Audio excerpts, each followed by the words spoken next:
پس تو آدم جاه طلبی هستی، رویاهای بزرگی داری، میخوای موفق بشی و در نهایت اون زندگی رو داشته باشی که همیشه توی ذهنت تصورش میکردی. اما یه مشکلی وجود داره، تو تنبلی. دقیقاً میدونی که باید چیکار کنی ولی انجامش نمیدی. این کار باعث ایجاد حس گناه میشه، چون ته دلت میدونی که توانایی انجام کارهای بیشتری رو داری. این حس گناه روز به روز، هفته به هفته و ماه به ماه انباشته میشه تا تبدیل به پذیرش بشه و بعد سال جدید میرسه با همون هدفهای سال قبل. با انگیزه و یکم توهم قوی شروع میکنی، اما قبل از اینکه بفهمی تعلل رو به تعویق انداختن یواشکی وارد زندگیت میشه. درست مثل اون فامیلی که همیشه سرزده میاد.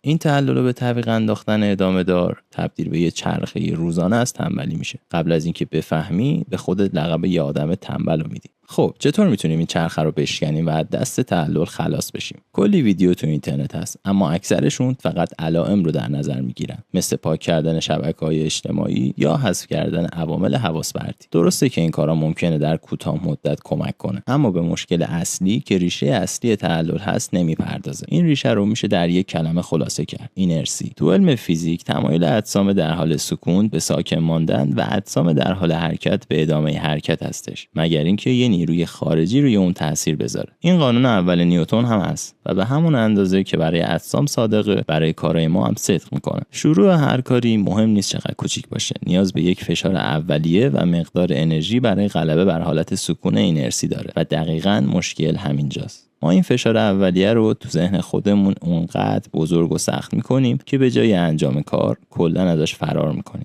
و خودمون رو با فعالیت‌های کم ارزشی که دوپامین آزاد میکنه سرگرم میکنیم. پس برای شکست دادن تعلل باید اینرسی رو بشکنیم و دو راه برای انجام این کار وجود داره. شروع کردن. سخت‌ترین بخش هر کار شروع کردنه. پس این مرحله رو تا جایی که میتونی آسون کن، با کم کردن فشار کار و برداشتن کوچکترین قدم ممکن. برای مثال اگه به خودت بگی باید بشینم و مقاله 5000 کلمه ایم رو تموم کنم، اینرسی خیلی قویه چون فشار کار بالاست. اما به جای اون اگه به خودت بگی فقط قراره 50 کلمه بنویسم، حس اینرسی خیلی پایین‌تره، چون حالا شروع کردن کار خیلی آسونه و نیازی به اتکا به اراده و نظم و انضباط نداری. تکنیک محبوب دیگه‌ای هم وجود داره به نام قانون 2 دقیقه. اگه حس انجام کاری رو نداری، فقط به خودت بگو که به مدت 2 دقیقه انجامش میدی و بعد اگه خواستی میتونی تمومش کنی. مثلا اگه حس تمیز کردن اتاقت رو نداری، یه آهنگ بذار، اتاقت رو تمیز کن و وقتی آهنگ تموم شد کارو متوقف کن. نکته خوب ماجرا اینه که معمولا بیشتر از 2 دقیقه به کارت ادامه میدی